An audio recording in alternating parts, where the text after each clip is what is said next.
উপস্থিত সম্মানিত মুসলিম কেরাম, পর্দার আড়ালে আমার পর্দানিসীন মা ও ভগ্নীগণ, প্রশংসা মাত্র সে মহান রব্বুল আলামিনের দরগায় যে আল্লাহ পাক রব্বুল আলামিন আমাদের যাদেরকে ভালোবেসেছেন তাদেরকে খুতবার পূর্ব মুহূর্তে জামে মসজিদে এসে বসার তৌফিক দান করেছেন। এই জন্য আমরা সেই মহান স্রষ্টার শুকরিয়া সকলে বলি আলহামদুলিল্লাহ।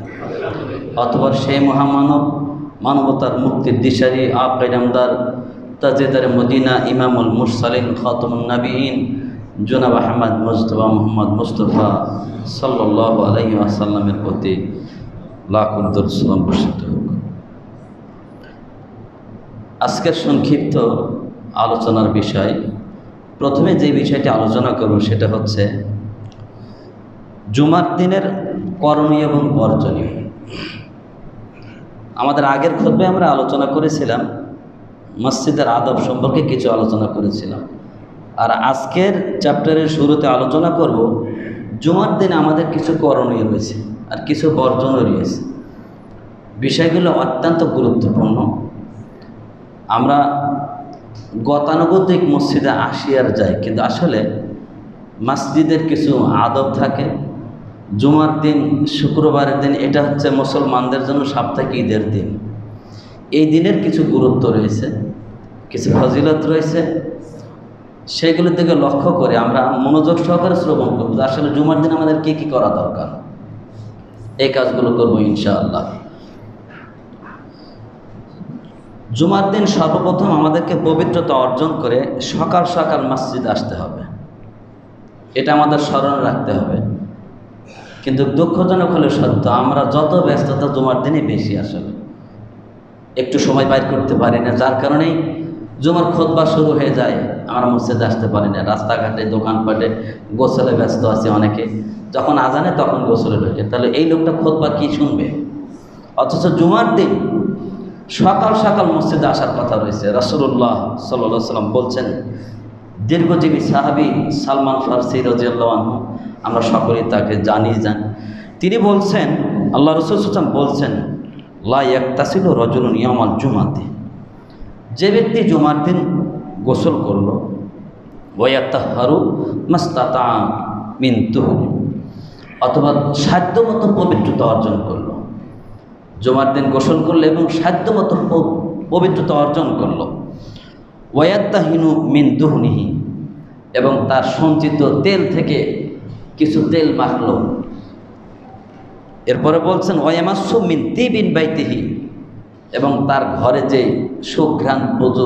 সুঘ্রাণ যদি থাকে সেখান থেকে কিছু সুঘ্রাণ লাগালো।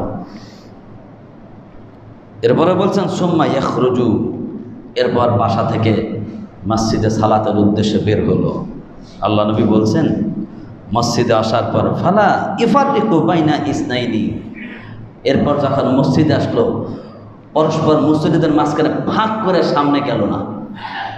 ফালা ইফাররিকু বাইনা ইসনাইনি, মানে দুজন মুসল্লির মাঝখানে ভাগ করে করে সামনে যাওয়া। দেখবেন এই কাজটা কখন করে, আসছে লাস্টে, কিন্তু মন চায় ফার্স্টে করছে, তখন পিছন থেকে এই চারটা তো ভাগ করতে করতে সামনে আসে। এই কাজ যে করলো না, গোসল করলেন, পবিত্রতা অর্জন করলেন, তেল মাখলেন, সুঘ্রাণ অর্থাৎ আতর লাগালেন, এরপর মসজিদে আসলেন, কাউকে ফাঁক করে সামনে গেলেন না, যেখানে জায়গা পেলেন সেখানে বসে গেলেন। এরপর আল্লাহ নবী বলছেন সুম্মা ইউসাল্লি মা কুতিবা লাহু, এরপর মসজিদে আসার পর কাউকে ফাঁক করে সামনে গেল না, এবং তার সাধ্য মতো যতটুকু সম্ভব সে নফল সুন্নাত সালাত আদায় করল। সুম্মা ইয়ানসিতু ইজা তাকাল্লামাল ইমাম, এরপর ইমাম সাহেব যখন বক্তব্য দিচ্ছেন, খুতবা শুরু করলেন, তখন সে চুপ করে থাকল। একথা বলে বলছেন ইল্লা গুফিরা লাহু মা বাইনা ওয়া বাইনাল জুমআতিল উখরা, আল্লাহ নবী বলছেন এই কয়েকটা 5টা কাজ যারা করলো, রাসূল সাল্লাল্লাহু আলাইহি ওয়াসাল্লাম বলছেন ওই ব্যক্তিকে আল্লাহ পাক রব্বুল আলামিন গত শুক্রবার থেকে এই শুক্রবার পর্যন্ত পুরো এক সপ্তাহের গুনাহ, সমস্ত গুনাহ খাতা আল্লাহ মাফ করে দেবেন। সুবহানাল্লাহ ওয়া বিহামদিহি। তাহলে আমরা যদি এই কাজগুলো না করি, বিপরীত করি, তাহলে কিন্তু এই ফজিলত অন্তর্ভুক্ত হতে পারবো না। পরে হাদিস আসবে। তাহলে মনে রাখবেন, প্রথম কাজ শুক্রবারের দিন গোসল করব, সাধ্যমতো পবিত্রতা অর্জন করব, এরপর আপনার তেল মাখবো, এরপর সুঘ্রাণ লাগাবো, এরপর বাসা থেকে বের হয়ে মসজিদ এসে মুসল্লিদেরকে টপকে ওভারটেক করে ফাঁক করে সামনে যাব না। আর মসজিদে আসার পর যখন আসবেন তখন থেকে নিয়ে খতিব সাহেব খুতবা শুরু করার আগ পর্যন্ত আপনার যত ইচ্ছা তত 2 রাকাত করে সালাত পড়তে পারেন। আবার মনে করলেন না অত পড়বো না, খালি 2 রাকাত পরে বসে দেবো, যথেষ্ট, অসুবিধা নেই। আপনি যদি 11টায় মসজিদে আসেন 2 রাকাত সালাত পরে যদি বসেন, যতক্ষণ মসজিদে থাকবেন সালাতে নেকি পাবেন ইনশাআল্লাহ। আর যদি মন চাইতে বসে আছে আর পড়তেই থাকি, খুতবার আগ পর্যন্ত যত ইচ্ছে তত পড়তে পারবেন। তবে হ্যাঁ, যেই ইমাম সাহেব খুতবা শুরু করে দিবেন তখন আর কোনো সালাত, তখন আপনি ইমাম সাহেব শুরু করে তখন শুধু 2 রাকাত সালাত পড়ুন। 2 রাকাত সালাত না পড়ে বসার কোনো অনুমতি নেই। আমাদের অনেকেই আমরা পড়ি না, মনে করি যে খুতবা চলছে, খুতবা শোনা ওয়াজিব, এটাই শুনি। খুতবা শোনা ওয়াজিব, কিন্তু রাসূল সাল্লাল্লাহু আলাইহি ওয়াসাল্লাম বলছেন মসজিদে বসার লাইসেন্স হচ্ছে 2 রাকাত সালাত। যেরকম আমরা লাইসেন্স ছাড়া বাইরে যেতে পারি না, পাসপোর্ট ছাড়া বিদেশে যেতে পারি না, মসজিদে যদি কেউ বসতে চায় রাসূল সাল্লাল্লাহু আলাইহি ওয়াসাল্লাম তার পাসপোর্ট করে দিতে 2 রাকাত সালাত পড়ে বসতে হবে। 2 রাকাত সালাত না পড়লে বসার অনুমতি নেই। এই জন্য খুতবা যদিও চলন্ত অবস্থায় আসেন তাও কমপক্ষে 2 রাকাত সালাত পড়ে বসতে হবে। না পড়লে রাসূল সাল্লাল্লাহু আলাইহি ওয়াসাল্লাম নিজে দাঁড় করে আবার 2 রাকাত পড়িয়েছেন। এজন্য আমরা যেই আসবো এসে 2 রাকাত করে সালাত পড়বো, বসে দেবো ইনশাআল্লাহ। এটা হচ্ছে জুমার দিনে আমাদের গুরুত্বপূর্ণ করণীয় কাজ। এরপর আসুন, জুমার দিন এমনই একটা গুরুত্বপূর্ণ দিন, এই দিন ফেরেশতারা দরজায় দাঁড়িয়ে থেকে আমার আপনার নাম হাজিরা করতে থাকে।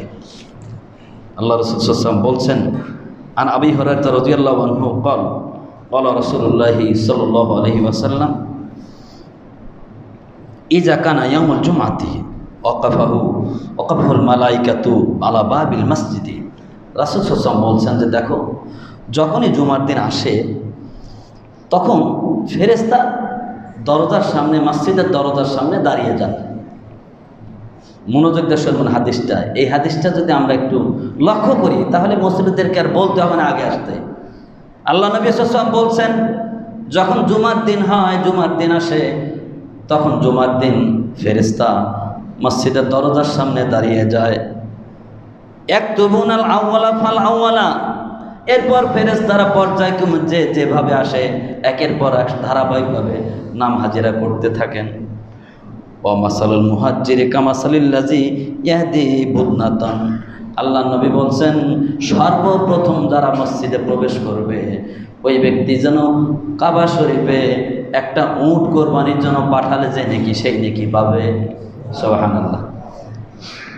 এরপরে বলছেন, এরপর সুম্মা কাল্লাযী ইয়াহদি বাকরাতান, দ্বিতীয় পর্যায়ে যারা আসবে তাদের নেকি হচ্ছে একটা গাভী কোরবানি করার জন্য বাইতুল্লাহ শরীফে পাঠালে যে নেকি সেই নেকি।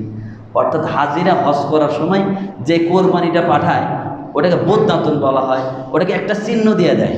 তাহলে হাজিরা হজ করতে গিয়ে যে কোরবানি পাঠালে যে নেকি পায়, যারা মসজিদে আগে আসবে সর্বপ্রথম তারা পাবে উট পাঠানোর নেকি। দ্বিতীয় পর্যায়ে যারা আসবে তারা পাবে গাভী কোরবানির নেকি। আর 3 নম্বর আল্লাহ নবী বলছেন সুম্মা কাবশান, এরপর 3য় পর্যায়ে যারা আসবেন তারা একটা দুম্বা পাঠানোর নেকি পাবেন। সুম্মা দাজাজাতান, এরপর মুরগি সাদকা করলে যেই নেকি সেই নেকি পাবেন। সুম্মা বাইজাতান, এরপর আন্ডা দান করলে যে নেকি সেই নেকি পাবেন। রাসূলুল্লাহ সাল্লাল্লাহু আলাইহি ওয়াসাল্লাম লাস্টে বলছেন ফাইজা খরাজাল ইমাম তওয়াউ সুরবাহু, যখনই ইমাম সাহেব কামরা থেকে খুতবার জন্য বের হয়, মেম্বার আসে, তখনই ফেরেশতারা তার খাতাটা বন্ধ করে দিয়ে খুতবা শুনতে শুরু করে দেন। ওয়ায়াস্তামিউনা যিকরা, ইমাম সাহেবের খতিবের খুতবা শুনতে থাকেন। এই যে এবারে দেখেন, এই হাদিসটা কিন্তু আপনি বুখারী মুসলিমের হাদিস, বাংলা মেশকাত 1302 নম্বর হাদিস। কত সুন্দর কথা। আমরা যারা লেখাপড়া করি জানি স্কুলে আমরা ক্লাস টিচার আসার আগেই ঢুকি যাতে আমার হাজিরাটা হয়। অথচ রাসূল সাল্লাল্লাহু আলাইহি ওয়াসাল্লাম যিনি পৃথিবীর শ্রেষ্ঠ মানুষ, তিনি বলছেন যে ফেরেশতারা মসজিদের দরজা থেকে তোমাদের হাজিরা করে আর তোমাদের পর্যায়ক্রমে এরকম নেকি বন্টন করতে থাকেন। অথচ আমরা একটু ভ্রুক্ষেপ করি না। এটা আখিরাতের ব্যবসা, এটা নেকির ব্যবসা। অবশ্যই আমাদেরকে আগে আগে আসতে হবে। এখানে বিভিন্নজন বিভিন্ন ব্যাখ্যা করেছেন। কেউ কেউ বলছেন যদি এই 4 প্রকার তার জন্য 4 জনই নেকি পায়, 8 তো নেকি পায় না। তো মুহাদ্দিসরা এটার ব্যাখ্যা করতে গিয়ে কেউ কেউ বলছেন যে মসজিদে প্রথম যে ব্যক্তিটা আসবে তখন থেকে নিয়ে খুতবার আগ পর্যন্ত সময়কে মনে করেন 4টা ভাগে ভাগ। তো প্রথম পর্যায়ে এটা আল্লাহ পাক যাকে যেভাবে নেকি দেবেন সেভাবে। প্রথম পর্যায়ে যারা আসবে তারা পাবে উট কোরবানি, দ্বিতীয় পর্যায়ে আসলে তারা গাভী, এরপরে দুম্বা, এরপর মুরগি, এরপরে ডিম। এই জন্য আমরা দুনিয়ার ক্ষেত্রে যেখানে 1 টাকা লাভ সেখানে আগে ছুটে যাই, কিন্তু আখেরাতের জন্য যেটা চিরসত্য কথা, আমার আখেরাতে আমি দুনিয়ার থেকে যা আমল করব, যা নাকি উপার্জন করবো, এটা আখেরাতে পাবো। নেকির ব্যবসায় আমরা কেন প্রতিযোগিতা করি না? অবশ্যই আমাকে আপনাকে আগে আগে আসতে হবে, তাহলেই আমরা ফেরেশতাদের হাজিরা খাতায় নাম পেজনকে নেকির অন্তর্ভুক্ত হতে পারবো। খুতবা শুরু হওয়ার পরে যারা আসবেন জেনে রাখেন তারা কিন্তু ফেরেশতার হাজিরা খাতায় নামও প্রেজেন্ট হবে না, এই নেকিগুলোর অন্তর্ভুক্ত হওয়ার সম্ভাবনা নেই। এজন্য আসুন, অনুরোধ করব যারা এসেছেন তাদেরকে বলবো আপনারা প্রত্যেকে দাওয়াত দিবেন। যারা পরে আসছে যে ভাইজান চলো না আগেই যাই, যেহেতু মসজিদে যাবোই জুমার সালাত পড়তে, একটু আগে আগে যাই, তাহলে আমরা নেকিটা পাবো ইনশাল্লাহ। এরপর আসেন, জুমার দিন কোনো মুসল্লিকে তার স্থান থেকে উঠিয়ে দেওয়া যাবে না, এটা ঠিক নয়, আল্লাহ নবী নিষেধ করেছেন। হাদিস শুনুন, আন জাবির রাদিয়াল্লাহু আনহু قال قال رسول الله صلى الله عليه وسلم আহাদুকুম আখাহু ইয়াউমাল জুমাতি সুম্মা ইখালিফু আফসিহু। আল্লাহ নবী বলছেন লা ইউকিমান্না আহাদুকুম আখাহু ইয়াউমাল জুমাতি, তোমাদের কেউ যেন তোমার ভাইকে জুমার দিন তার জায়গা থেকে উঠিয়ে না দেয়। এরপর বলছেন সুম্মা ইউখালিফু ইলা মাকাদিহি, অথবা সেই জায়গায় নিজে বসবে। জুমার দিন আসছেন মুরব্বী মানুষ, মনে করছেন ছোটো বাচ্চা, এই ছেলে ওঠো তো, পিছিয়ে দিয়ে আপনি সামনে যাচ্ছেন, জি না, এটা সম্পূর্ণ নিষেধ। আল্লাহ নবী নিষেধ করেছেন। আল্লাহ নবী বলছেন সাবধান, তোমরা কখনো জুমার দিন কোনো ভাইকে উঠিয়ে দিয়ে সে জায়গায় তুমি বসবে না। ওয়ালা কিন্না ইয়াকুলু ইফসাহু, বরং বলো যে ভাই একটু বসার সুযোগ দেন, একটু সাইড হতে বলতে পারেন যে ফাঁকা আছে একটু সাইড হন, কিন্তু তাকে সরিয়ে দিয়া এই পিছনে যান, সামনে যাবেন, এই ছোটো বোন পিছনে যান, জি না, এটা আপনার জন্য শোভনীয় নয়। কোনো মুমিন বান্দা এটা করতে পারে না। এখানে সবাই আসছেন নেকি উপার্জন করার জন্য, নেকির প্রতিযোগিতার জন্য। সামনের কাতারে যে কি নেকি, রাসূল সাল্লাল্লাহু আলাইহি ওয়াসাল্লাম বলছেন যদি কেউ জানতো সামনের কাতারে বসার নেকি আর আজানের কি নেকি, তাহলে লটারি করে জায়গা দিতে হতো। দুঃখজনক কথা। আর আমাদের মুসল্লিরা মসজিদে আসে, ওয়াক্তিয়া মসজিদে, ওয়াক্তিয়ার কথা বলছে, ওয়াক্তিয়া সালাতে এসে পিছনে দাঁড়া থাকে, সামনে আসে না। ও ওয়াক্ত ঠেলে আসলে আমরা যে আসলে জাহেল, ইসলাম যে বুঝি না তার পরিচয় এখানে। মসজিদে এসেও সামনের কাতারে যেতে চায় না। অনেক সময় আমি ধমক দেয় বলে দেখ সামনে আসেন, সামনের মর্যাদা বোঝেন না। আসলে কি বলবো, আমাদের এটা বোঝা দরকার, যেহেতু নেকির জন্য আসছে, নেকির প্রতিযোগিতা। সামনের কাতারে থেকে জায়গা নিতে থাকবো ইনশাল্লাহ। যে যখনই আসবো আগে সামনে থেকে জায়গা নেব। কিছু মুসল্লি আছে আগে থেকে পিছনে বসার চেষ্টা করে, যার পিছিয়ে বসে তার পিছিয়েই পড়বে সবসময়। দিনের কাজে সবসময় আগে থাকার জন্য চেষ্টা করবেন। আল্লাহ আমাদের সকলকে মসজিদে এসে আগে আগে বসার তৌফিক দান সকল, আল্লাহুম্মা আমিন। আর কোনো ভাই যখন আসবে বলতে হবে কোনো স্বইচ্ছায় একটু সাইড দিয়ে জায়গা ফাঁকা থাকলে আপনি চেপে বসবেন, বসার সুযোগ করে দেবেন, ইনশাল্লাহ আপনি এই জন্য নেকি পাবেন, সদাচরণ নেকি পাবেন। অন্য হাদিসে রাসূলুল্লাহ সাল্লাল্লাহু আলাইহি ওয়াসাল্লাম বলছেন আন-নাফি রাদিয়াল্লাহু আনহু قال সামিতু ইবনা ওমরা ইয়াকুলু, আব্দুল্লাহ ইবনে নাফে বলছেন আমি আব্দুল্লাহ ইবনে ওমরকে বলতে শুনেছি, তিনি বলেছেন ইয়াকুলু নাহা রাসূলুল্লাহ সাল্লাল্লাহু আলাইহি ওয়াসাল্লাম আইয়ুকিমার রাজুলু রাজুলা মিন মাকাদিহি। আব্দুল্লাহ ইবনে ওমর বলছেন যে রাসূলুল্লাহ সাল্লাল্লাহু আলাইহি ওয়াসাল্লাম তিনি মসজিদে এসে কোনো মুসল্লিকে তার জায়গা থেকে, স্থান থেকে উঠে দিতে নিষেধ করে দিয়েছেন, নিষেধ করেছেন। ওয়াইয়াজলিসু ফিহি, তাকে তুলিতে সে সেখানে বসবে, এটা কি আল্লাহ নবী নিষেধ করেছেন। যখন এই ফতোয়া দিয়ে দিয়েছেন তখন সাহাবীরা কিলা লি নাফিন, নাফেকে এবার প্রশ্ন করছেন, জিজ্ঞাসা করছেন ফিল জুমাতি, এটা কি খালি জুমার দিনের জন্য খাস, যে শুক্রবারের দিনে শুধু কাউকে সরা দিতে পারবে না? তখন নাফে বলছেন না, ওয়া গয়রিহা, অন্য দিনও মসজিদের সব সময় যখন যে আগে আসবে সে আগে দাঁড়াবে, তাকে সরায় দেওয়ার অধিকার আপনার নাই। আবার কিছু মুসলিম বলবেন হুজুর আপনি তো সরায় দেন, এটা কেন দেয় তা কি জানেন? এটা হচ্ছে মসজিদে সবসময় ইমামের পিছনে এমন কিছু লোক দাঁড়াবে যারা যোগ্য মানুষ, সালাত পড়াতে পারে। আমার পিছনে যদি কোনো ছোটো বাচ্চা থাকে তখন আমি সেই বাবুকে বলি বাবা তুমি একটু সাইডে দাঁড়াও, এটা এই মাসলাটার বাচ্চাকে শেখানোর জন্যই বলা। এই জন্য সবসময় ইমামের পেছনে এমন লোক দাঁড়ানো দরকার, ইমাম সাহেব যদি বাইচান সালাত ভুল করে ফেলে দেয়, তাহলে যাতে ওই মুসল্লির সামনে গিয়ে সালাদটা পরিয়ে দিতে পারে, তাহলে এতটুকু জ্ঞান তো থাকা লাগবে। এমন লোক ইমামের পেছনে দাঁড়ানো নিয়ম। আর আমরা তো তা না, কে ধনী কে বড় লোক, কার প্রভাব সেই আশা দাঁড়ায়, তার জন্য জায়গা ফাঁকা হয়, অনেক সময় জানামাজ বিছানো থাকে। জি না, এই মসজিদ আল্লাহর ঘর সবার জন্য সমান, ধনী গরিব সব একাকার। যে আগে আসবে সে আগে বসবে, তার স্থান। তবে হ্যাঁ, অবশ্যই ইমামের পেছনে এমন যোগ্য লোক থাকবে যে ইমাম কোনো কারণে ওযু ভেঙে গেলে পরবর্তী সালাতগুলোর জন্য পড়াইতে পারে। যেহেতু মাসলাটা বলে দিলাম, মাসলাটা আরও একটু ব্যাখ্যা করে তাহলে আপনারা মাসলাটা বুঝতে পারবেন। কথার কথা, আমি সালাত পড়াচ্ছিলাম, আমার ওযুটা ভেঙে গেছে। আমি এক রাকাত পরে দ্বিতীয় রাকাতে কেরাত সূরা বা ফাতিহা শেষ করার পর ওযু ভেঙে গেছে। তখন আমি ওখান থেকে চলে যাবো, পিছনে যে থাকবে তাকে আমি সামনে দেবো। সে তখন যেহেতু আমি সূরা ফাতিহা শেষ করছি, তারপরে সে অন্য একটা সূরা পড়ে পরবর্তী সালাত তার পরের অংশ থেকে শুরু করে দিবে, দিয়ে শেষ পর্যন্ত পড়ায় দেবে। এটা হলো সিস্টেম। কথার কথা, আমি একটা সেজদা দেওয়ার পর আমার ওযু ভেঙে গেছে, আমি চলে গেছি, পিছনের মুসল্লিকে টান দিয়ে সামনে দেবো, সে গিয়ে আর একটা সেজদা মুসল্লিদের কিনে দিবে, দিয়ে তারপর থেকে যেভাবে হুবহু ওইভাবে সালাত শেষ পর্যন্ত পড়িয়ে দিবে। এইভাবেই সালাত পড়ানোর নিয়ম। এই জন্য আমরা কখনোই মসজিদে এসে এক ভাইকে আর জায়গা থেকে উঠিয়ে দিয়ে আমি জায়গা দখলের চেষ্টা করব না। এটা সম্পূর্ণ একটা অন্যায়, এটার নিষেধ, এটা আমরা করব না। যদিও সব মুহাদ্দিসরা বলছেন না, এটা সরাসরি নিচে, এটা আমরা কখনো করব না। এবং জুমার খুতবার সময় কাউকে চুপ থাকতে বলাটাও ইসলামে জায়েজ নেই। কি মারাত্মক কথা! দেখেন, আপনি জুমার খুতবার সময় এক ভাই কথা বলে, চুপ থাকো, এটাও বলা যাবে না। হাদিস শুনুন, আন আবি হুরায়রা রাদিয়াল্লাহু আনহু ক্বালা রাসূলুল্লাহি সাল্লাল্লাহু আলাইহি ওয়াসাল্লাম। আগেরটা হাদিসটা বুখারী মুসলিম, বাংলা মিশকাত 1312 নম্বর হাদিস। আন আবি হুরায়রা রাদিয়াল্লাহু আনহু ক্বালা রাসূলুল্লাহি সাল্লাল্লাহু আলাইহি ওয়াসাল্লাম ইযা কুলতু লি সাহিবিকা ইয়াউমাল জুমাতি আনসিত অল ইমামু ইয়াখতুবু ফাকাত লাগাউতা, মুত্তাফাকুন আলাই। আল্লাহ নবী বলছেন, হ্যাঁ আমার সাহাবারা, তোমরা জেনে রাখো, তুমি যখন মসজিদে আসলে ইজা কুলতু লি সাহিবিকা, তুমি যখন মসজিদে সালাত পড়তে সে খুতবা চলছে মতো অবস্থায় কোনো ভাইকে যদি বলো এই চুপ থাকো, আল্লাহ নবী বলছেন এই মতো অবস্থায় ইমাম খুতবা দিচ্ছে, তখন যদি তুমি কাউকে চুপ থাকতে বলো, ফাকাত লাগাও, তা তুমি অনার্থক কথা বললে, অযথা কথা বললে, অনার্থক কথাও বলা যাবে না। এটা বুখারী মুসলিমের হাদিস, বাংলা মিশকাত 1303 নম্বর হাদিস। কাজী আমরা মসজিদে যখন জুমার দিনে আসবো, চুপচাপ বসে থাকবো, শুধু খুতবা শুনবো, নিশ্চুপ, একবারে মনে করেন কোনো আওয়াজ হবে না, নড়াচড়াটাই যেন পাখি মাথার উপর এরকম হতে হবে। আর আমাদের যুবক ছেলেপেলেরা উপরে যায় শুধু আড্ডা মারার জন্য, বাইরের মুসলিম অভিযোগ দেয়, বাবা তোমরা এরকম করো না, মসজিদে এসে তো এক সপ্তাহ পর কষ্ট করে খুতবা শোনো, নাহলে চুপ থাকো, তোমার জন্য আর একটা মুসলিমের ক্ষতি হবে, এই জন্য তুমি গুনাহগার হবে। এটা কখনো করা যাবে না।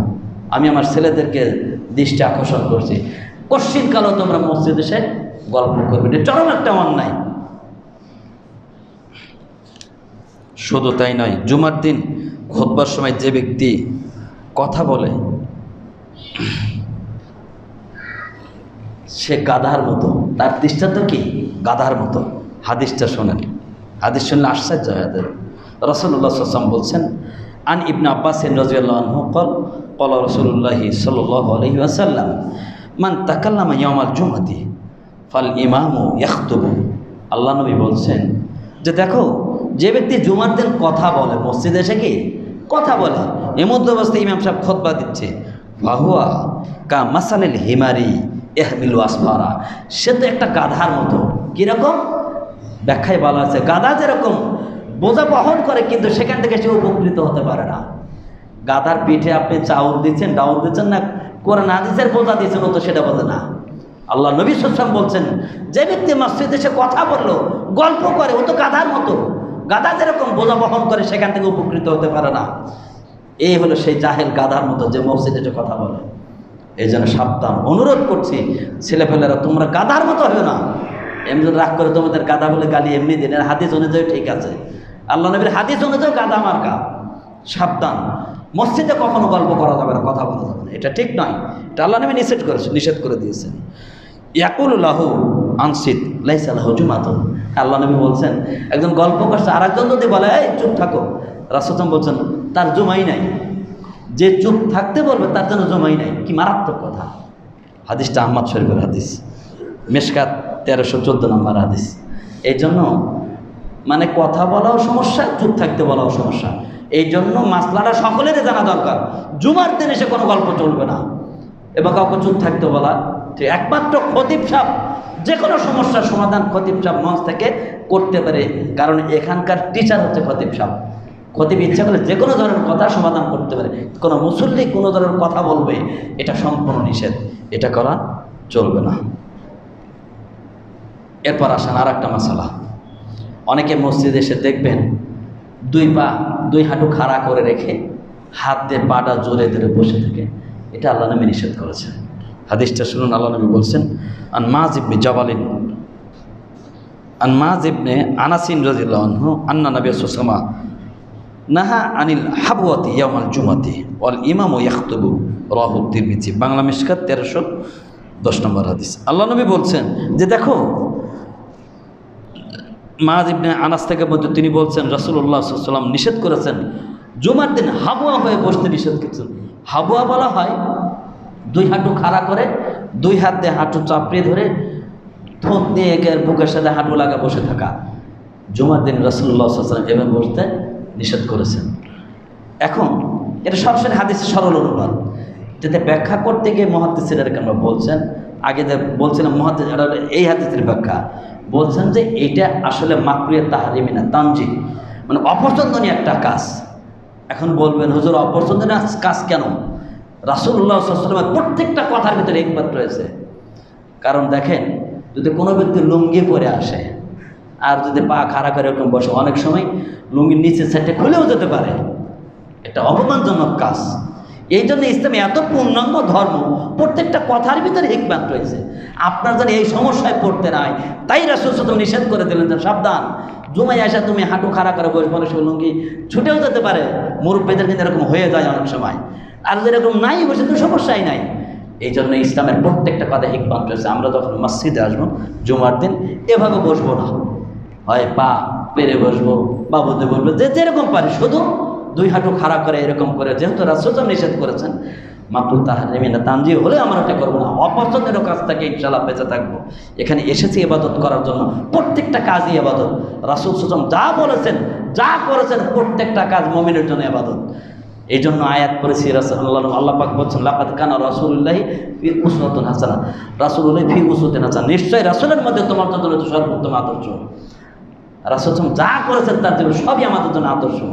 এই জন্য আল্লাহ নবী যেতে নিষেধ করেছেন, আমরা এই কাজটা করবো না। আল্লাহ আমাদের সকলকে এই সমস্ত কাজ থেকে বেঁচে থেকে জুমার দিন বিশেষ করে আগে আগে মসজিদে আসবো, পরিষ্কার পরিচ্ছন্ন হয়ে ওযু করে।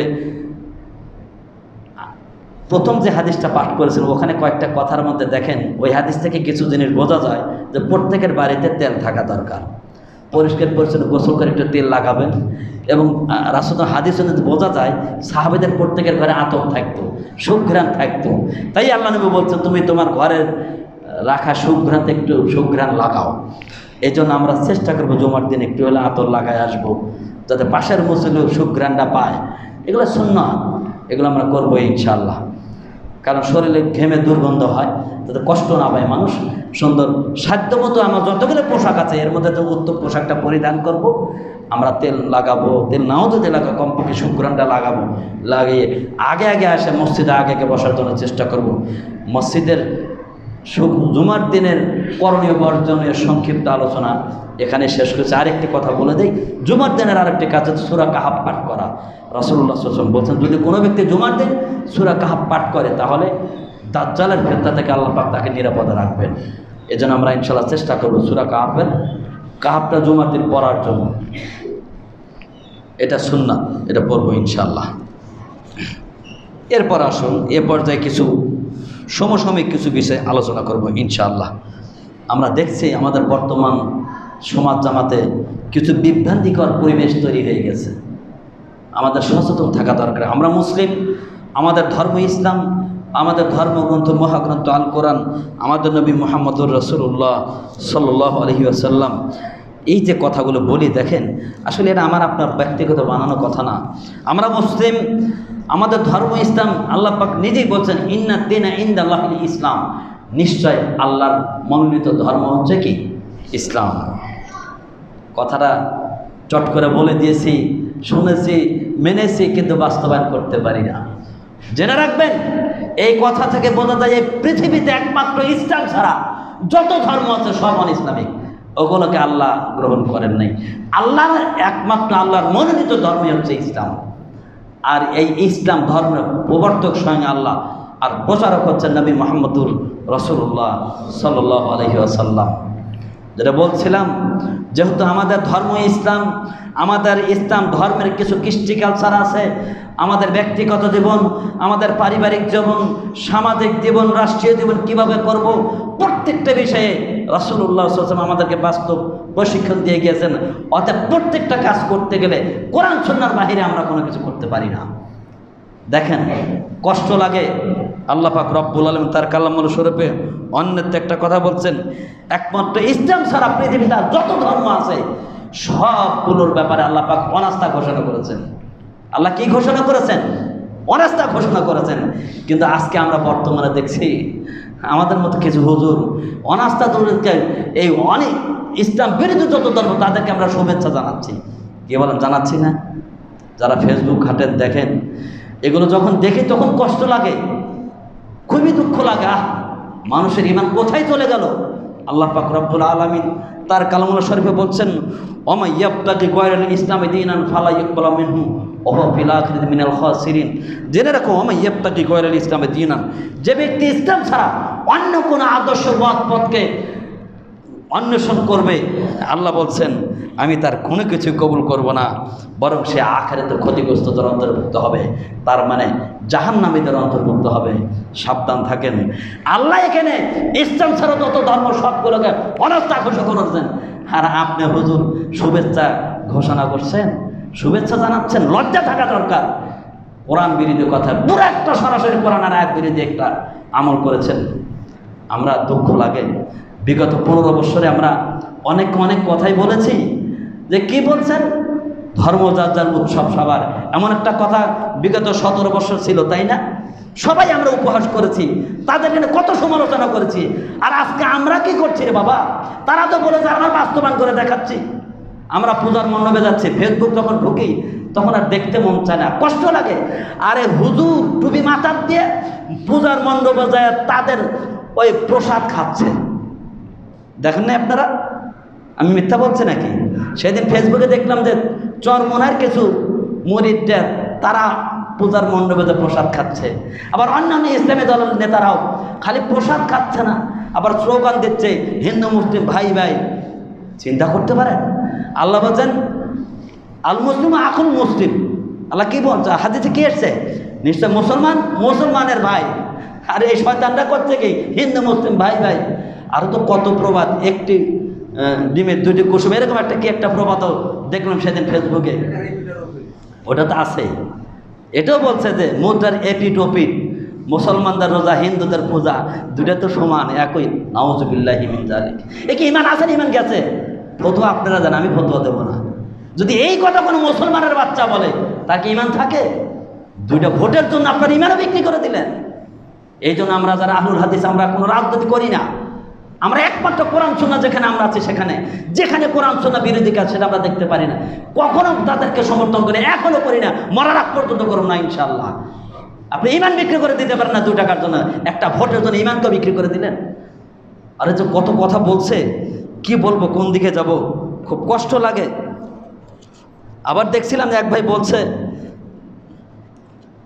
এক নেতা, দলের নাম বলছে না, বলছে যে ভালোই লাগে যে আমাদের মুসলমানদের আজান, আপনাদের পূজার উলুদা দুটাতে একই, কত সুন্দর মিল। আরে তোমার তো মিল তো জাহান্নামে, মানে কাফেরদের সাথে এত সুন্দর মিল তোমার। রাসূল সাল্লাল্লাহু আলাইহি ওয়াসাল্লাম বলছেন মান তাশাবাহা বিকৌমিন ফাহুয়া মিনহুম, যার কৃষ্ণ যার সাথে তার সাথে হাজার হবে। আরে মিয়া, ইসলাম তো তোমাকে ওখানে কোনো অন ইসলামিক যারা অমুসলিম তাদের ধর্মকর্ম মানার ব্যাপারে ইসলামে কোনো বাধা নেই। তাদের ধর্ম তারা যেভাবে সেভাবে মানবে, আপনার কোনো বাধা দেওয়ার দরকার আছে? তাদের নিরাপত্তার দায়িত্ব সরকারের। আর আপনি উদারতা দেখা দেখে ইমানও বিক্রি করে খাইছেন। লজ্জা থাকা দরকার। খুব কষ্ট লাগে যখন আয়াতগুলো পড়ে চিন্তা করে, হায় রে মানুষ কোথায় চলে গেল। একটা হাদিস মনে পড়ে গেল, ইবনে মাজাহ হাদিস নাম্বার হচ্ছে 3952 নম্বর হাদিস, অনেক বড় হাদিস। দু একটা পয়েন্ট আমাদের আজকের আলোচনার সাথে মিল আছে, সেই পয়েন্টটুকু শুধু বলবো। এতটুকু বলছেন, রাসূলুল্লাহ সাল্লাল্লাহু আলাইহি ওয়াসাল্লাম বলছেন, আল্লাহ পাক আমার সামনে পৃথিবীকে সংকীর্ণ করে নিয়ে আসলেন। এরপর আমাকে বলা হলো যে এই যে এখন সংকীর্ণ পৃথিবীটা দেখছেন, যতদূর সংকীর্ণকে এইটুকু রাজত্ব আপনি করবেন। এরপরে রাসূল সাল্লাল্লাহু আলাইহি ওয়াসাল্লাম বলছেন, আমি 3টা দোয়া করেছিলাম, তার মধ্যে একটা দোয়া করেছিলাম যে আল্লাহ তুমি আমার উম্মতকে না খেয়ে অনাহারে তাদেরকে সমূলে ধ্বংস করো না। আল্লাহ পাক এই দোয়াটা কবুল করছে। এজন্য উম্মতে মুহাম্মাদি না খেয়ে অনাহারে সমূলে ধ্বংস হবে না। আপনি বলতে পারেন যে ফিলিস্তিনে তো হচ্ছে, ওরা তো কিছু সবাইকে হচ্ছে, সবাই এরকম সমূলে ধ্বংস হবে না, এটা আল্লাহ রাসূলের দোয়া আল্লাহ কবুল করছেন। এরপর রাসূল সাল্লাল্লাহু আলাইহি ওয়াসাল্লাম বলছিলেন,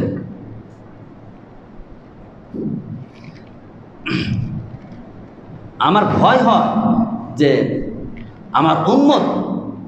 আমার উম্মতের কিছু নেতৃস্থানীয় লোক তারা মূর্তি পূজা শুরু করে দিবে। হাদিসটা দেখেন কি মারাত্মক, বাস্তব তাই হচ্ছে।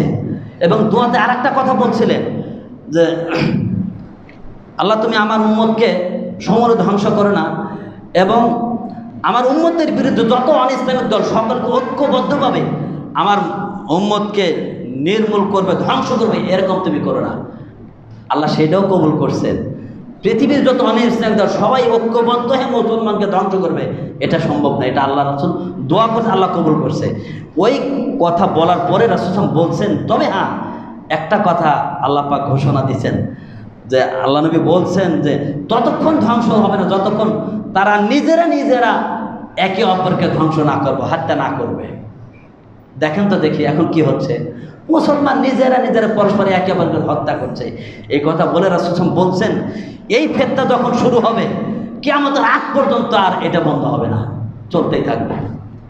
এখন দেখেন মুসলমান নিজেরা মারামারি করছে, অমুসলিমের দরকার হচ্ছে না, অমুসলিম তাকা দেখছে। এমন একটা জাদু করে ছেড়ে দিচ্ছে, গণতন্ত্র নামক একটা বিষ, একটা ভাইরাস সমাজে ঢুকে দিচ্ছে। এই গণতন্ত্র করবেন যে ইমানও বিক্রি করে খাচ্ছে, একদল আরেকদলের বিরুদ্ধে বদনাম করছে, গীবতের চর্চা করছে, সারা দেশে যত অশান্তি শুধু এই দলাদলি, শুধু এই গণতন্ত্রের কারণে, এই স্বৈরতন্ত্র, এইটার কারণে আজকে তো মারামারি হচ্ছে। পরস্পর একে অপরের বিরুদ্ধে চক্রান্ত করে একজন আরেকজন গীবত বর্ণিত করে বেড়াচ্ছে, আর যা মন চাচ্ছে 2 টাকার ভোটের জন্য ইমান বিক্রি করে সবারই মন জয় করার চেষ্টা করছে। এগুলো থেকে বেঁচে থাকতে হবে। আল্লাহ রাসূল তাই বলছিলেন যে আমার ভয় হয় যে আমার উম্মতের মধ্যে ওই সমস্ত পথভ্রষ্ট নেতাদের জন্য আমার ভয় হয়। হাদিসের ভাষা আতাখাওয়াফু আলা উম্মতি আইম্মাতাল মুদল্লিন, আমি আমার উম্মতের ওই সমস্ত নেতৃস্থানীয় পথভ্রষ্ট নেতাদেরকে ভয় করছি। কি করবে? ওয়াসাতার বুদুনা কাবাইলা মিন উম্মাতিল আওসান, যে তারা মূর্তি পূজা শুরু করে দিবে। রাসূলের হাদিস একেবারে 100 ঠিক। আজকে মুসলমান মূর্তি পূজা শুরু করছে, অথচ দেখেন ছোটকাল থেকে দেখছে, কোনোদিন কি দেখেছেন কোনোদিন হিন্দুরা আমাদের ঈদগার মাঠে আসে? দেখেছেন কোনোদিন? আমি ছোটকাল থেকে কোনোদিন দেখি না। হিন্দুদেরকে কোনোদিন দেখছেন আমাদের কোরবানি করতে দেখতে আসে? হিন্দুদেরকে কোনোদিন দেখছেন যে আমাদের মসজিদে আসে? হায় রে হতভাগা! তার মানে বলছেন এগুলো আসলে প্রকৃত মুসলমান না, ভিতরে হিন্দুদের ভিতরে কি ভালো লাগে, মানে উপরে ইমানের অভিনয় করছে, কিন্তু ভিতরটা তাদের ভেজাল, সেটা আজকে বাস্তব প্রকাশ পাচ্ছে। আপনারা বলবেন হুজুর এত বড় একটা কথা বললেন। জি, এটাও হাদিস থেকে বলছি, কোরআনে সরাসরি আয়াত আছে, আয়াতটা পড়বে তার আগে হাদিসটা শেষ করে দেয়। আল্লাহ এই কথা বলার পর বলছেন শুধু তাই নাই, আবার কিছু গোত্র লোকেরা কি করবে? আল্লাহ নবী বলছেন কিয়ামতের পূর্ব মুহূর্তে কিছু লোকেরা তারা কি করবে? এরকম মুশরিকদের সাথে মিলে যাবে। কি বলেন হচ্ছে? মূর্তি পূজা তো গেছে, মসজিদদের সাথে মিলে গেছে। আজকে কবরে সেজদা দিচ্ছে, হিন্দুরা প্রতিমার সামনে সেজদা দেয়, আর মুসলমানরা মাজারে যা মৃত্যু লাশের সামনে সেজদা দেয়। মিলে গেছে তো মসজিদদের সাথে। আরে হিন্দুরা পূজা করে, আপনি পূজার মণ্ডপে যা প্রসাদ খাচ্ছেন, অথচ কোরআনে আল্লাহ সরাসরি বলছেন গাড়িওয়ালার নামে যদি কোনো পশু দেবো করে সেটা খাওয়া হারাম। আর আপনি ওই গালি নাম জপ করে প্রসাদ দিতে সেটা খাচ্ছেন, আর আপনি হুজুর দাবি করছেন। এগুলো আমাদের লজ্জা লাগে, ইস আমারই জাতি ভাই এগুলো কাজ করছে, দুঃখ লাগে। এইগুলো থেকে ফিরে আসতে হবে, এগুলো নিকৃষ্টতম কাজ। এভাবে কখনো ইসলাম প্রতিষ্ঠা করা সম্ভব নয়। আপনি ইসলামের জায়গায় থাকুন, দয়া করবে আল্লাহ। আপনি হক মেনে চলুন, হকের পক্ষে থাকবে আল্লাহ ইনশাআল্লাহ। শুধু তাই নয়, যে কথাটা বলছিলাম এটা আমার কথা না, সরাসরি আল্লাহ পাক রব্বুল আলামিন তার কালামুল্লাহ শরীফে বলছেন। একটা আয়াতে আল্লাহ পাক বলছেন,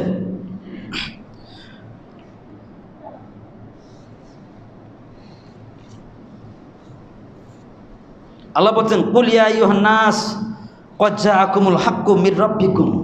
আল্লাহ বলছেন হে নবী আপনি বলে দিন, হে মানুষেরা, যখন তোমাদের নিকটে তোমাদের রবের পক্ষ থেকে সত্যটা আসবে, ফামান ইহতাদা ফাইন্নামা ইয়াহতাদি লিনাফসি, তাহলে তোমরা কি করবে? সঠিক পথে পরিচালিত হবে। জেনে রাখো ওটা তোমার নিজের হিতের কারণেই তুমি সঠিক পথে চলছো।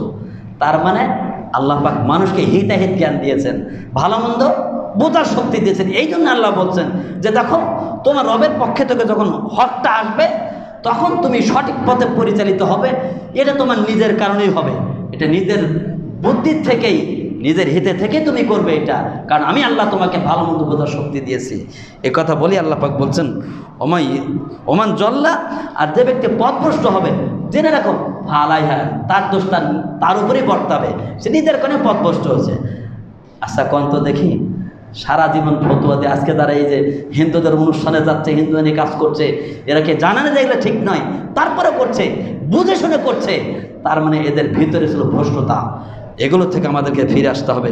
এই জন্য আমি একটা কথা বলে থাকি যে দীর্ঘদিন ছিল সেই কুফরি তন্ত্রের ভালোবাসা অন্তরে লালন করে, এখন সেটার বহিঃপ্রকাশ ঘটছে।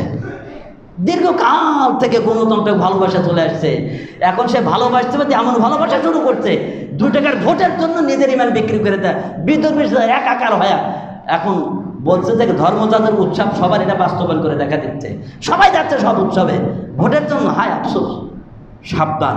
আর আপনারা যদি ইসলাম মানতেন, ইসলাম মেনে চলেন, বিতর্কের অনুষ্ঠান ওরা করবে, ওখানে আপনার যাওয়ার দরকার নেই, ওদের সাথে ঝামেলা, ওদের ক্ষতিও করা যাবে না, ওদের ক্ষতি করা ইসলামে জায়েজ নাই, কিন্তু ওদের অনুষ্ঠানে আপনি যেতে পারেন, এটাও ইসলামে জায়েজ নাই। অথচ আমরা চাচ্ছি আল্লাহ তুমি আমার এই সমস্ত দিনী ভাইদেরকে হেদায়েত দান করো, তারা যেন এই সমস্ত কর্মকাণ্ড থেকে ফিরে আসতে পারে, কারণ এগুলো সব ইসলাম বিরোধী কাজ। এগুলো থেকে অবশ্যই আমাকে আপনাকে ফিরে আসতে হবে। আমরা মুসলিম, আমাদের ধর্ম ইসলাম, আমাদের ধর্মগ্রন্থ মহাগ্রন্থ আল কোরআন, আমাদের নবী মুহাম্মদ রাসূলুল্লাহ সাল্লাল্লাহু আলাইহি ওয়াসাল্লাম, আমার জীবনে মরণে, আমার চলার ক্ষেত্রে, জীবনের প্রতিটা ক্ষেত্রে একমাত্র আল্লাহর হুকুম, রাসূলের আদর্শ ধরে চলতে হবে। এটাই তো ইমানদারের কথা। আর যে কথায় কাজে মিল নাই, এরা হচ্ছে মুনাফিক, এর ঠিকানা সপ্তাহে নিকৃষ্ট জাহান্নাম। সাবধান, এই জাহান্নামে আদর্শ আপনি কখনো প্রতিপালন করবেন না। এই সমস্ত ভ্রান্ত আকীদা থেকে বেরিয়ে আসুন। আপনি উদারতা দেখা থেকে আপনি ঈমান বিক্রি করে দিবেন না। আল্লাহ আমাদের সকলকে, আমাদের প্রত্যেকেরই ঈমানকে সংরক্ষণ করার তৌফিক দান করুন সকলে, আল্লাহুম্মা আমিন। আমি আপনাদেরকে একটা গল্প শোনাবো। এই গল্পর ভিতরেই আপনাদের ইতিপূর্বে গল্পটা শুনছেন, কিন্তু আমি আমার মতো করে সুন্দর করে সাজিয়ে একটু শোনানোর জন্য চেষ্টা করব, যে আসলে দেখেন বাস্তব হয় কি না।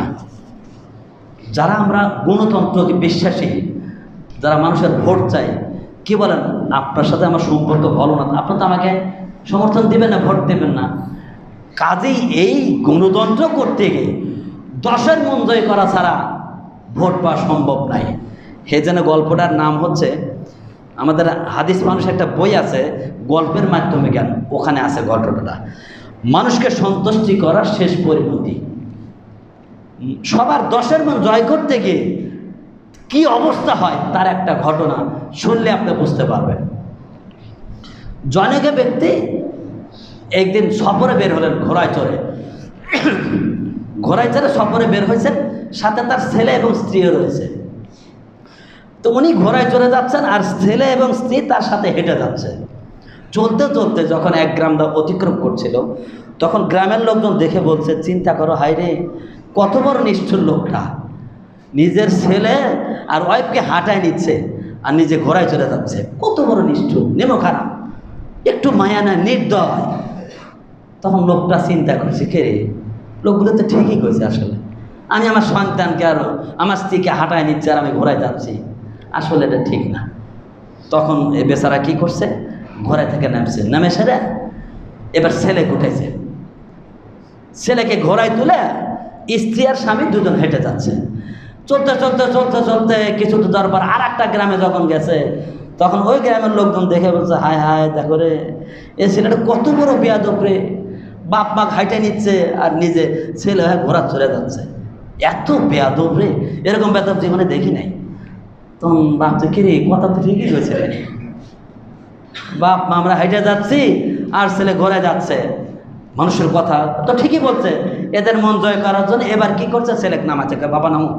এবার স্ত্রী ঘোড়ায় তুলছে, স্ত্রী ঘোড়ায় তুলে চলো যাই, যাচ্ছে যাইতে যাইতে যাইতে যাচ্ছে কিছু এবার আর একটা গ্রাম যখন পার হচ্ছে, তখন লোকজন দেখো, আরে দেখো দেখো, একই বলে স্ত্রী শাসিত স্বামী, মানে বইয়ের কথা মতো চলে, মানে বইয়ের চাকর, বই ঘোড়ায় তুলে নিচ্ছে আর বাপ বেটা হেঁটে যাচ্ছে, কি আশ্চর্য, একই বলে স্ত্রী শাসিত স্বামী।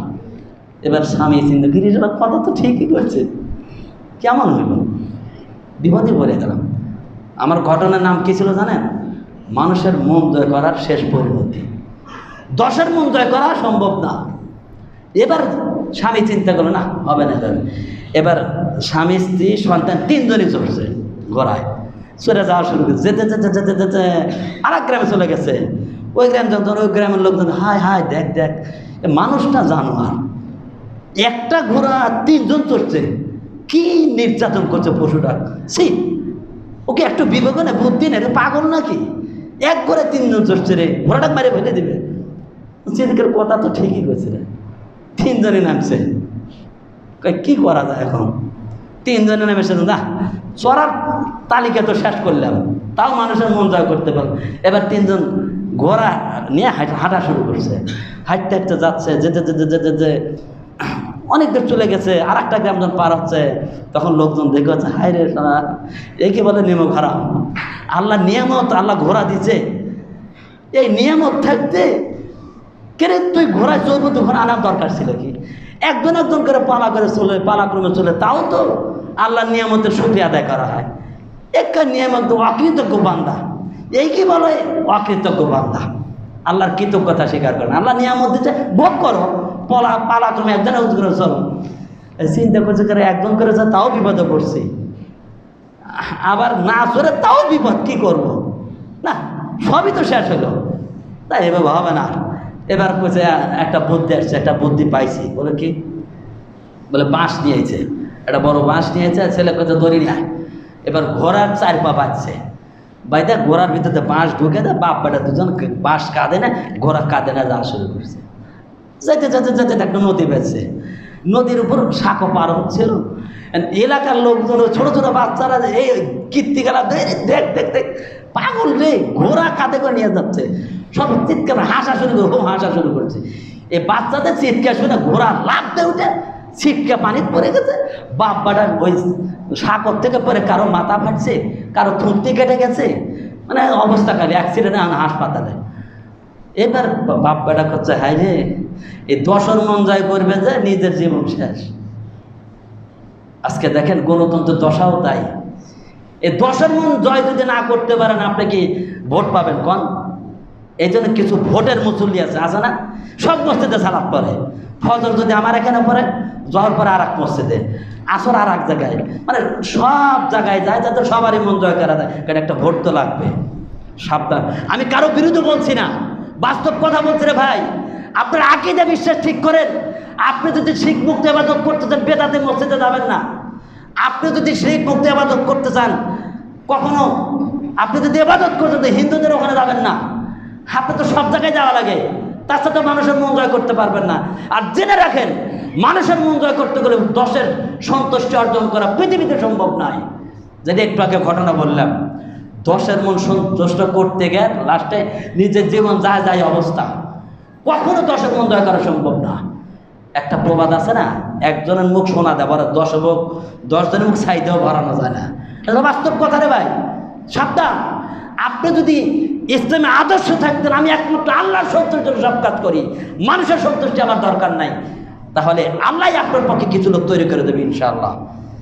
আরে ভাই, একটা কথা আছে না, স্বাদের অল্পই ভালো। আখরিজিনাকে এক ফিকাল আমাল কলিল, আপনার দিনকে খাঁটি করেন, অল্প আমলে মুক্তির জন্য যথেষ্ট হবে। বস্তা বস্তা আমলের দরকার নাই। একমাত্র আল্লাহর সন্তুষ্টির জন্য একটা নেকি যদি হয়, একটা নেকির পরিবর্তে আল্লাহ জান্নাত দিয়ে দিতে পারে ইনশাআল্লাহ। আল্লাহর সন্তুষ্টির জন্য যদি একজন পতিতালা মহিলা একটা কুকুরকে পানি খেয়ে জান্নাত যেতে পারে, আচ্ছা বলেন তো দেখি, কুকুরকে হালাল পশু? ও তো হারাম পশু। কোন কোন হাদিসে কুকুরকে মারার কথা আছে। একটা হারাম পশু মৃত্যুবরণ করছে পিপাসিত অবস্থায়, আর একটা পতিতালা সারা জীবন পতিতার ব্যবসা করে, এই পতিতালা মহিলা যদি কুকুরকে পানি খেয়ে জান্নাত পায়, আর আপনার আমার কি দরকার পড়ছে? ওই হিন্দুর পূজা করবে যা লাগবে নাকি জান্নাত পাওয়ার জন্য? কষ্ট লাগে। আমরা আহলুল হাদিস, আমাদের কিন্তু আহলুল হাদিসের সংগঠন আছে না? আমাদের প্রবীণ পুরাতন সংগঠন জমিয়ত আহলুল হাদিস। এই জমিয়ত আহলে হাদিস আব্দুল হাল কাফিল করে সে প্রতিষ্ঠা করে গেছেন। তার সেই প্রকৃত আদর্শ থেকে আমরা অনেক দূরে চলে গেছি।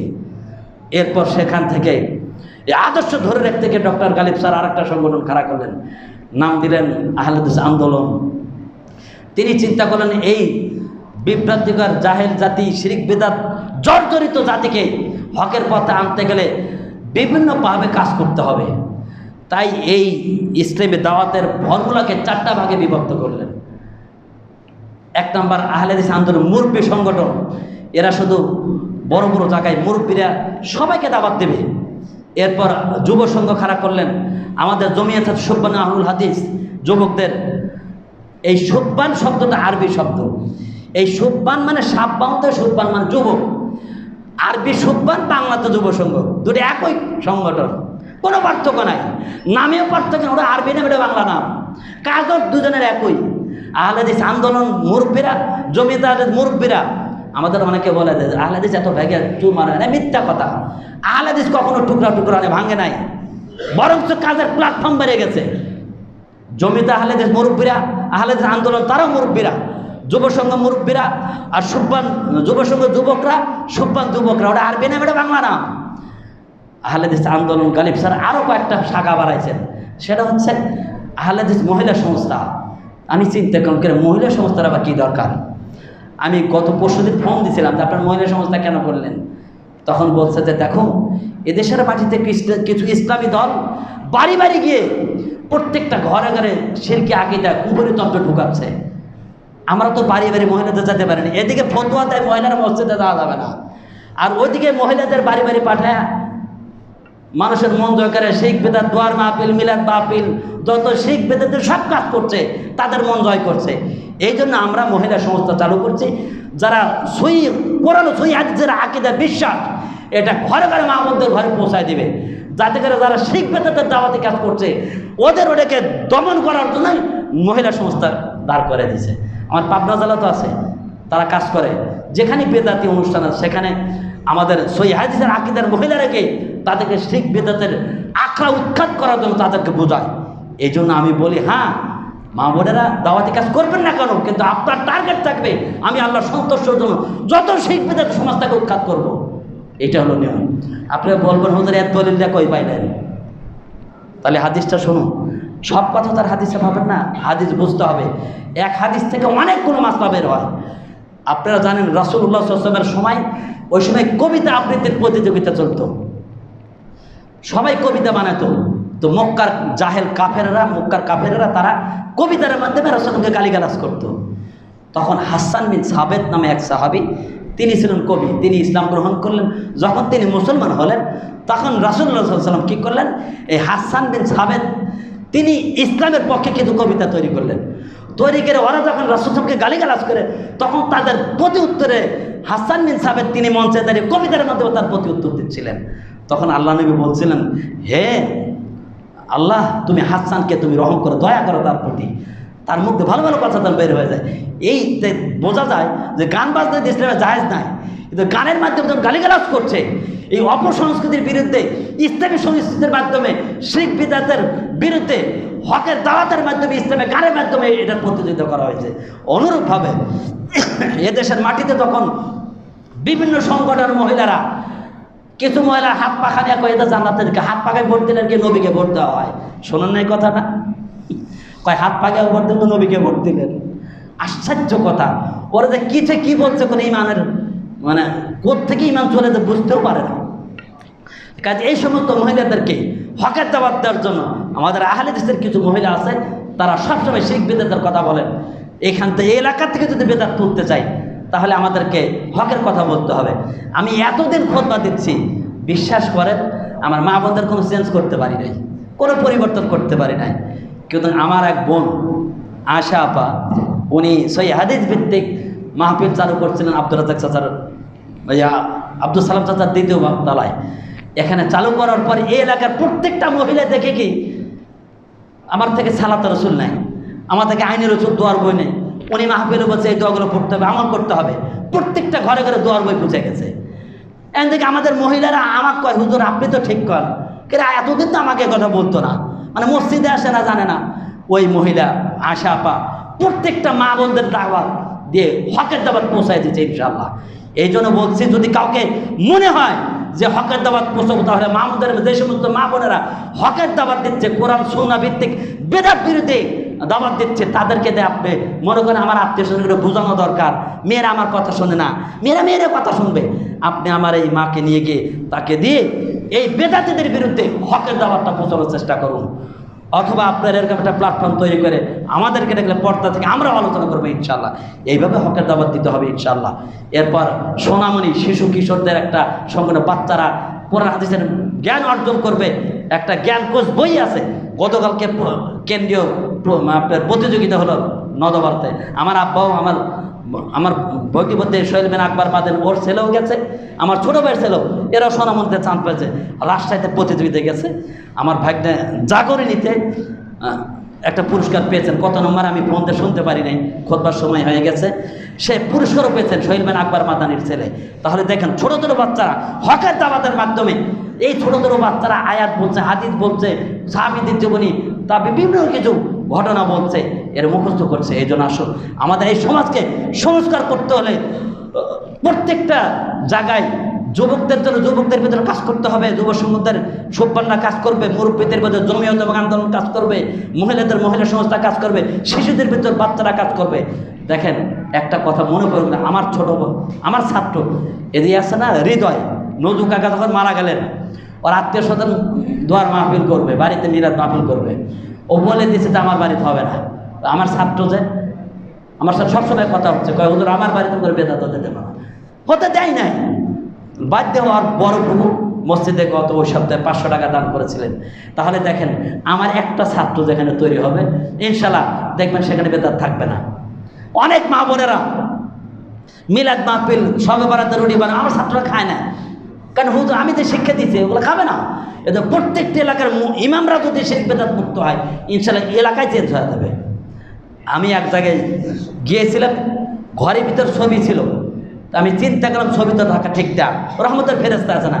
আমার ছাত্ররা আমাকে বুদ্ধি দিচ্ছে, হুজুর ছবিটা আমরা লুকায় রাখি যাতে বাড়ির কেউ সাজাতে না পারে, আমার কথা তো শুনবে না। আমার ছাত্ররা আমার সাথে ছবি লুকায় রাখে, তার মানে বুঝতে পারছেন, আপনি শিশু বাচ্চাদেরকে যা শিখাবেন তাই হবে।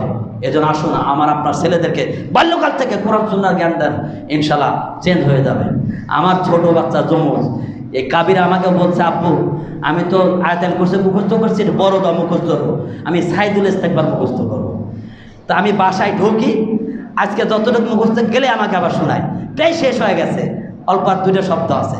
তাহলে দেখেন বাচ্চার উদ্বুদ্ধ এখান থেকে হবে। আমার কাছে তো শেখে না, নারীর কাছে বসে বসে শেখে। নানি পড়ার পরে নারীর কাছে বসে বসে ওই দোয়ার বইটা কোরআনের মতো করে পড়ে, সব সূরা নাস, ফালাক, ইখলাস, অনেকগুলো সূরা, কাউসার, অনেকগুলো সূরা দোয়াগুলো মুখস্থ করছে। এদের প্রত্যেকটার মাই হচ্ছে, প্রত্যেকটা ফ্যামিলি একটা মাই হচ্ছে বিশ্ববিদ্যালয়। একটা মা যদি ধার্মিক হয় তার থেকে প্রত্যেকটা সন্তান ধার্মিক হবে ইনশাআল্লাহ। বাড়ির মেয়েরা যদি নামাজ কালাম পড়ে, দোয়া দরুদ পড়ে, কোরআন হাদিস পড়ে, বাচ্চারা দেখেই তো শিখবে। আমার মেয়ে তো আমি বলিনি, ওর নানির থেকেই সব শেখে, আলহামদুলিল্লাহ। এটা আমার জন্য একটা সৌভাগ্য, এরকম একটা শাশুড়ি পেয়েছি। তার থেকে আমার থেকে শেখে না, আমার শাশুড়ি থেকে সব মুখস্থ করে বলে দেয়, খালি এসে আমাকে শোনায়, আলহামদুলিল্লাহ। আমি আমার মেয়েকে বলছি ইসলামিক গজল শেখো, মায়ের গজল শিখছে, আমি তখন খালি মায়েরটা শিখলে বাপেরটা শিখবে না, তখন বাপেরটা মুখস্থ করছে। এজন্য আপনাদের বাচ্চাদেরকে গান বাদ দেন, ইসলামিক গান শেখা, শিশু বাচ্চারা কোরআন হাদিস শিখুক, ইনশাল্লাহ বাচ্চারাই আপনাকে হক শেখাবে। আমার বাচ্চাদেরকে আপনি যা দিবেন দেওয়ার সাথে সাথে বলবে জাযাকাল্লাহ খয়রাত জাযা, শিখে দিতে পারবো না, কিছু তার সাথে সাথে দৌড়া পড়ে দিবে। আমরা তো জানি না, বড়রাই জানি না, তাই আমরা কি বলে থ্যাংক ইউ কয়ে দিই, জাযাকাল্লাহ না, মানে যেটা বলে নেকি হবে সুন্নাত ওইটা না, কিছু দিলে থ্যাংক ইউ বাবা থ্যাংক ইউ, তার কারণ নেকিও না, অনিসলামিক একটা কৃষ্টি কালচার হয়ে গেল। এজন্য ইসলামী আদর্শ শিখতে হবে। আল্লাহ পাক আমাদের প্রত্যেকটা ফ্যামিলিকে কোরআন সুন্নাহ অনুযায়ী জীবন পরিচালনা করার তৌফিক দান করুন, আল্লাহুম্মা আমিন। অনেক কথা বলে দিলাম। আসলে দেখেন, আমরা মুসলিম, আমাদের ধর্ম ইসলাম ধর্ম, আমাদের ধর্ম মহাগ্রন্থ আল কোরআন, ইসলাম মেনে চলা আমাদের প্রত্যেকটা মুসলিমের নৈতিক দায়িত্ব। আমরা আলেম সমাজ কেউ যখন ইসলাম বিরোধী কাজ করে তাদেরকে ইসলামের পক্ষে আনার জন্য এই ভুল ভ্রান্তিগুলো ধরে দেবে, এটা আমাদের নৈতিক দায়িত্ব। আমরা আসলে কারো বিরোধিতা করতে চাই না, আমরা কোরআন সুন্নাহর কথা বলাই আমাদের দায়িত্ব, তাই আমরা বলি। আমরা অনুরোধ করবো, কেউ শত্রু ভাববে না, আপনাদেরকেও বলছি, আপনাদেরকে হক বুঝতে হবে। আল্লাহ আমাদের সকলকে হক বুঝে ঈমান সংরক্ষণ করে আপনি হকের উপর চলবেন, দেখবেন আল্লাহ আপনার সাথে আছে। আল্লাহ আমাদের সকলকে কোরআন সুন্নাহ সার্বিক তেমনি কোরআন সুন্নাহ বাস্তবায়ন করে চলার তো সকলে আল্লাহুম্মা আমিন। ওয়া আখিরু দাওয়ানা আলহামদুলিল্লাহি রাব্বিল আলামিন।